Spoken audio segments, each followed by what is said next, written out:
A las 18 en punto, hora del Golfo, un zumbido apenas audible atravesó el silencio del desierto yemení. Un enjambre de 6 drones MQ-9 Reaper, cada uno cargado con 4 misiles Hellfire y 2 bombas GBU-12 Paveway, surcaba el cielo a 15.000 pies, invisible para los radares enemigos. En exactamente 3 minutos y 40 segundos, uno de esos misiles impactaría contra un tren blindado Houthi, un coloso de acero de 300 metros de largo que transportaba un cargamento secreto. 12 misiles balísticos Zelsal-3 y, según informes de inteligencia, un prototipo de arma química iraní. Lo que sucedió después no solo destruyó el objetivo, sino que desató una cadena de eventos que transformó la guerra en Yemen de una manera que nadie, ni los estrategas más experimentados del Pentágono, pudo haber previsto. Esta es la historia de una operación militar que combinó tecnología de punta, audacia táctica y un giro inesperado que dejó al mundo preguntándose qué había pasado realmente bajo las estrellas del desierto. 28 horas antes, en la base aérea de Al-Udeid, en Qatar, el sol del mediodía abrazaba el asfalto, haciendo que el aire vibrara con el calor. Los técnicos trabajaban a contrarreloj alrededor de un escuadrón de drones MQ-9 Reaper, cada uno un prodigio de la ingeniería valorado en $27 millones. Estos no son los drones que podrías imaginar en un video de aficionados, con una envergadura de 20 metros y un motor Rotax de 900 caballos de fuerza.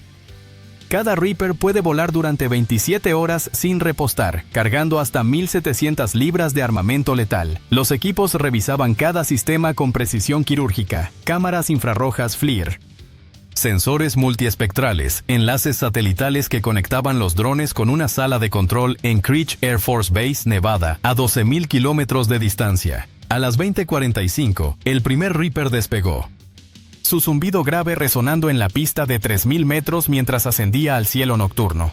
Uno tras otro, los 5 drones restantes lo siguieron, formando una formación escalonada que parecía un enjambre de depredadores mecánicos. La misión era tan clara como arriesgada. Los hutíes, respaldados por Irán, habían transformado un tren de carga en una fortaleza móvil, reforzando sus vagones con placas de acero de 10 centímetros de espesor y equipándolo con sistemas antiaéreos portátiles, conocidos como MANPADS, capaces de derribar cualquier aeronave que volara por debajo de los 15.000 pies.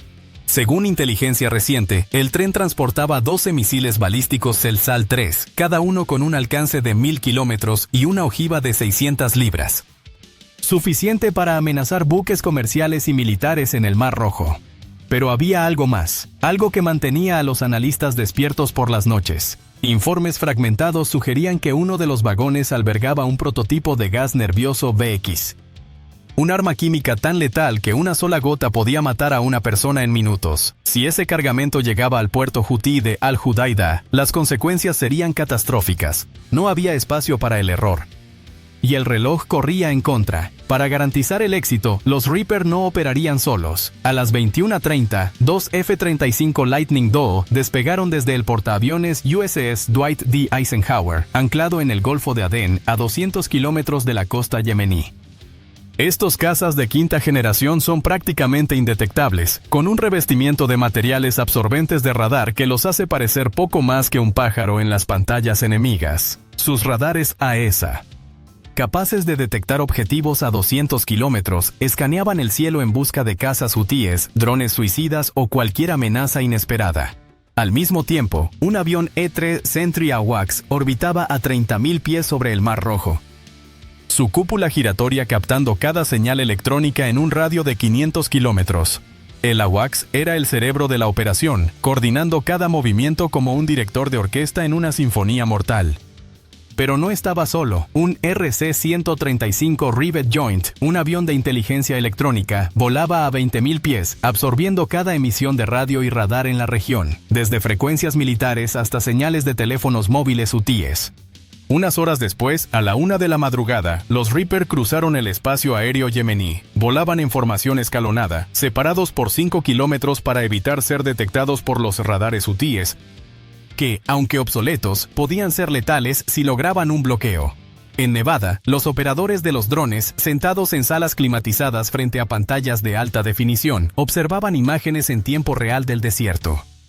Los sensores infrarrojos captaban el calor del tren, un monstruo de acero que avanzaba a 40 km por hora a través de las dunas, sus vagones marcados en las imágenes satelitales. El primero llevaba los misiles Celsal 3.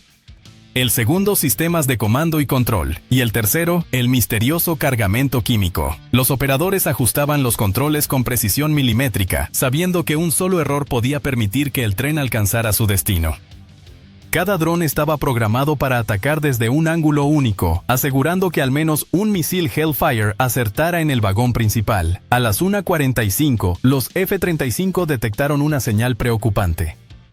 Un radar móvil SA-6, oculto en las afueras de Al-Judaida, comenzó a emitir pulsos electromagnéticos, buscando intrusos en el cielo. Los hutíes estaban alerta, probablemente sospechando que algo se avecinaba.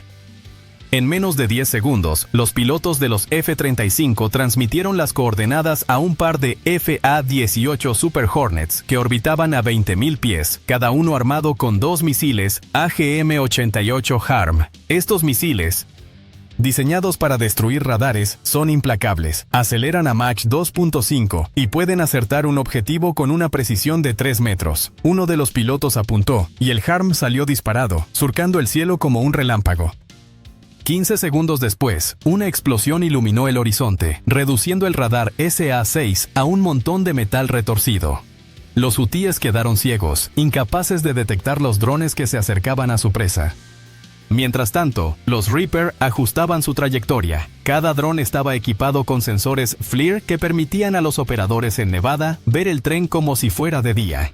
Los Hellfire, armas de precisión quirúrgica, pesan 100 libras cada uno, con una ojiva de 20 libras capaz de perforar blindajes de hasta 1 metro de espesor. Pero el tren era un desafío formidable. Además del blindaje, los hutíes habían instalado contramedidas electrónicas que intentaban desviar los láseres de designación. Los operadores, con el pulso acelerado, confiaban en la precisión de los sensores para mantener el objetivo fijado. A las 2 en punto, el primer Reaper alcanzó su ventana de ataque, a 10.000 pies sobre el tren. El operador marcó el vagón principal con un láser, y el primer Hellfire fue disparado. El misil descendió a 600 km por hora, guiado por el rayo láser invisible. Impactó en el centro del vagón, desencadenando una explosión que iluminó el desierto como un amanecer prematuro. El tren se sacudió violentamente, pero su locomotora seguía rugiendo, arrastrando los vagones dañados a través de las dunas. Los hutíes, ahora en alerta máxima, comenzaron a disparar sus manpads hacia el cielo, sus misiles antiaéreos buscando cualquier señal de los drones, pero los Reaper, volando a 15.000 pies, estaban fuera de su alcance. Un segundo Hellfire impactó 1 minuto después, esta vez en el vagón trasero, donde se sospechaba que estaban los sistemas de comando. La explosión fue colosal. Una bola de fuego se alzó 100 metros, sugiriendo que algo más que acero había sido alcanzado. En Nevada, los analistas observaban las imágenes en tiempo real, intentando descifrar si el misterioso cargamento químico había sido destruido o dispersado en la atmósfera. Pero entonces, algo completamente inesperado ocurrió. A las 2:10, los sensores infrarrojos de los Reaper captaron movimiento cerca del tren. No eran refuerzos hutíes ni vehículos de rescate. Era un convoy de 10 camiones civiles, moviéndose a toda velocidad a través de las dunas, levantando nubes de arena bajo la luz de la luna. Los operadores en Nevada se quedaron perplejos. ¿Civiles atrapados en el fuego cruzado? ¿Una milicia rival? Los datos satelitales, analizados en tiempo real por analistas en Langley, revelaron algo sorprendente. Los camiones pertenecían a una facción respaldada por Arabia Saudí. Una milicia que había estado rastreando el tren en secreto durante días. Su objetivo no era destruirlo, sino capturar su cargamento antes de que los hutíes pudieran usarlo, o los estadounidenses lo redujeran a escombros. 15 minutos después, la situación se volvió un caos absoluto. Los Reaper suspendieron los ataques mientras los comandantes en Al-Udeid intentaban procesar la información. Las imágenes en tiempo real mostraban a los milicianos saudíes enfrentándose a los combatientes hutíes en un tiroteo feroz alrededor del tren, que ahora estaba detenido, con 2 vagones envueltos en llamas y humo negro. Los F-35, orbitando a 15.000 pies, detectaron 3 drones suicidas hutíes despegando desde una posición cercana, probablemente un intento desesperado por destruir el tren antes de que cayera en manos enemigas. uno de los F-35 disparó un misil AIM-120 Abraham, derribando los 3 drones en menos de 20 segundos, sus restos cayendo como meteoritos en el desierto. Pero el tren ya no estaba bajo control UTI. Los milicianos saudíes, armados con rifles Kalashnikov y lanzagranadas RPG-7, comenzaron a saquear los vagones, extrayendo contenedores metálicos que brillaban bajo las cámaras infrarrojas de los drones. A las 2:30, los comandantes en Al-Udeid tomaron una decisión crítica. No podían permitir que los misiles balísticos, o peor aún, el supuesto arma química, cayeran en manos de una milicia impredecible, incluso si estaba respaldada por un aliado. Los Reaper recibieron la orden de destruir el tren por completo, sin importar quién lo controlara. Pero justo cuando el primer dron se alineaba para el ataque final, el Lugax envió un mensaje urgente. Un avión no identificado, posiblemente un caza iraní, MiG-29, había despegado desde una base en el sur de Irán y se dirigía hacia Yemen a Mach 1.5. Los F-35 cambiaron de rumbo para interceptarlo, mientras los Super Hornets, armados con misiles AIM-9 Sidewinder y AIM-20 AMRAAM, se preparaban para un enfrentamiento aéreo. En Nevada, los operadores de los drones ajustaban los láseres con manos temblorosas, sabiendo que el tiempo se agotaba y que un error podía desencadenar una crisis internacional. A las 2:40, el tercer Hellfire impactó, seguido por otros 3 en rápida sucesión. El tren explotó en una serie de detonaciones que resonaron a través del desierto, enviando columnas de humo negro que se alzaban 500 metros en el cielo. Los sensores de los Reaper confirmaron la destrucción total del objetivo, pero también captaron algo alarmante. Los camiones saudíes se alejaban a toda velocidad, cargados con al menos 4 contenedores extraídos del tren antes del ataque final. Los analistas en Nevada no podían creer lo que veían. Habían logrado los milicianos hacerse con los misiles El Sal-3. O, peor aún, con el arma química. Las imágenes satelitales mostraban los camiones dirigiéndose hacia una zona montañosa controlada por facciones leales a Arabia Saudí, un área plagada de túneles y cuevas donde los satélites no podían seguirlo. Mientras los Reaper comenzaban su viaje de regreso a Al-Udeid, los F-35 persiguieron al avión no identificado. A las 2:45 confirmaron que era un MiG de enemigo KT, no iraní, probablemente enviado como un gesto de desafío desesperado. Un misil ANAM lo derribó a 40 kilómetros de la zona de combate, su fuselaje desintegrándose en el aire en una lluvia de chispas. Pero la misión estaba lejos de terminar. El EWACS continuaba rastreando los camiones saudíes, que ahora se movían en zigzag para evitar ser detectados, desapareciendo momentáneamente bajo la cobertura de las dunas. Los comandantes en Al-Udeid debatían si autorizar un segundo ataque contra los camiones, pero la falta de claridad sobre el contenido de los contenedores y el riesgo de escalar el conflicto con Arabia Saudí, un aliado clave, complicaban la decisión. Atacar los camiones podía desencadenar un incidente diplomático que tensaría las relaciones con Riad. Dejarlos escapar podía significar que armas peligrosas cayeran en manos de una facción impredecible. A las 3 de la madrugada, los Reaper comenzaron a quedarse sin combustible, sus tanques casi vacíos tras 27 horas de vuelo continuo. Los comandantes ordenaron su regreso a Al-Udeid, pero no antes de que un último dron disparara una bomba GBU-12 Pavoe contra el tren, asegurándose de que nada utilizable quedara entre los escombros. La bomba, guiada por láser, impactó en el vagón central, desencadenando una explosión secundaria que sugirió la presencia de materiales volátiles, posiblemente residuos del arma química. Los F-35 y Super Hornets regresaron al USS Dwight Eisenhower, mientras el OIX y el RC-35 Rivet Joint permanecían en órbita, recopilando datos electrónicos para rastrear cualquier movimiento sospechoso en la región. En Nevada, los analistas trabajaban sin descanso, analizando cada fotograma de las imágenes satelitales, intentando determinar qué habían tomado los milicianos saudíes. Las primeras estimaciones eran preocupantes. Los contenedores extraídos por los milicianos podían contener al menos 2 misiles Celsal-3, cada uno capaz de alterar el equilibrio de poder en el Mar Rojo. Pero el rumor más inquietante venía de un informe de inteligencia interceptado por el RC-305. El vagón destruido en la segunda explosión no contenía solo misiles, sino un prototipo de gas nervioso OX, un arma química tan letal que una sola gota podía matar a una persona en minutos. Si los milicianos habían extraído ese contenedor, las consecuencias podían ser catastróficas, no solo para Yemen sino para toda la región. Los analistas en Langley comenzaron a cruzar datos con informes previos, intentando confirmar si el arma química era real o solo un rumor amplificado por el caos de la guerra. La operación había sido un triunfo táctico impecable. El tren fue destruido, los hutíes sufrieron una derrota humillante y no se perdió ni un solo avión estadounidense. Los MQ-9 Reaper habían demostrado su precisión quirúrgica, capaces de atacar desde las sombras sin arriesgar vidas humanas. Los F-35, con su sigilo y sensores avanzados, habían asegurado el dominio del cielo, mientras los Super Hornets, con su potencia de fuego, habían eliminado cualquier resistencia. El EDAWACS y el RCA-335 habían proporcionado una visión completa del campo de batalla, permitiendo una coordinación perfecta.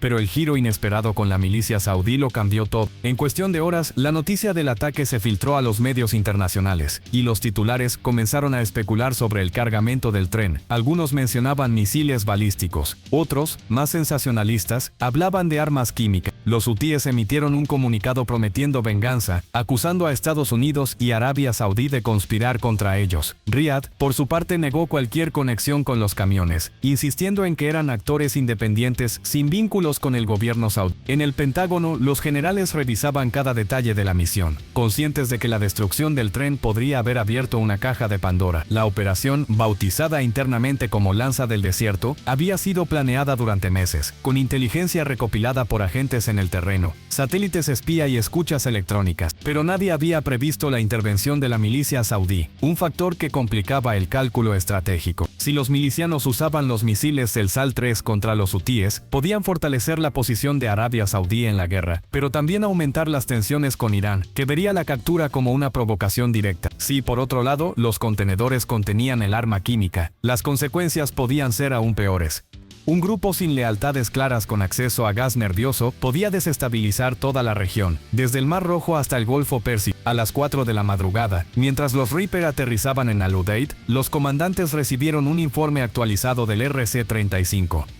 Los camiones saudíes habían desaparecido en una red de túneles en las montañas de Al-Baida, un bastión de facciones leales a Arabia Saudí. Los drones no podían seguirlos sin arriesgarse a ser derribados por defensas antiaéreas, y los satélites no podían penetrar las cuevas, que estaban diseñadas para ocultar actividades de las milicias. Los analistas en Nevada y Langley trabajaban contrarreloj, cruzando datos de imágenes satelitales con informes de inteligencia humana. Algunos sugerían que los contenedores estaban continuamente vacíos, usados como señuelo para distraer a los hutíes. Otros aseguraban que contenían muestras del arma química, ahora en manos de una facción que podía venderlas al mejor postor. La incertidumbre era exasperante, pero no había tiempo para especulaciones. El Pentágono ordenó un aumento inmediato en la vigilancia aérea sobre Yemen, desplegando más drones Reaper equipados con sensores químicos para detectar cualquier rastro de gas nervioso en la región. A las 4:30, los F-35 regresaron al USS Dwight D. Eisenhower, sus tanques de combustible casi vacíos tras horas de patrulla. Los Super Hornets, que habían orbitado como halcones listos para atacar, también aterrizaron en el portaaviones, mientras el AWACS y el RC-35 continuaban su vigilancia. En el desierto, los restos del tren ardían bajo el cielo estrellado, un testimonio humeante del poderío estadounidense. Pero la victoria era agridulce. Los analistas confirmaron que al menos 2 misiles SAL-3 habían sido capturados por los milicianos, y la posibilidad de que el arma química estuviera en sus manos mantenía a los estrategas en vilo. En Washington, los generales se preparaban para las preguntas inevitables del Congreso y la prensa. ¿Qué había en esos contenedores? ¿Por qué no se destruyeron antes de que los milicianos los tomaran? ¿Quiénes eran realmente esos actores independientes que Riad se negaba a reconocer? La guerra en Yemen, ya un rompecabezas de facciones enfrentadas y lealtades cambiantes, se volvió aún más intrincada. Los MQ-9 Reaper habían demostrado, una vez más, por qué son una de las armas más temidas del arsenal estadounidense, capaces de atacar con una precisión que roza lo sobrenatural. Los F-35, con su sigilo y sensores avanzados, habían asegurado que ningún enemigo pudiera desafiar el dominio del cielo. Los Super Hornet, con su versatilidad y potencia de fuego, habían neutralizado cualquier resistencia. El AWACS y el RC-35 habían proporcionado una visión completa del campo de batalla, permitiendo una coordinación que parecía sacada de una película de ciencia ficción. Pero en el desierto yemení, donde las lealtades cambian con el viento y los secretos están enterrados bajo la arena, la victoria nunca es tan simple como parece. Suscríbete si te gustó el video y quieres ver más historias como esta.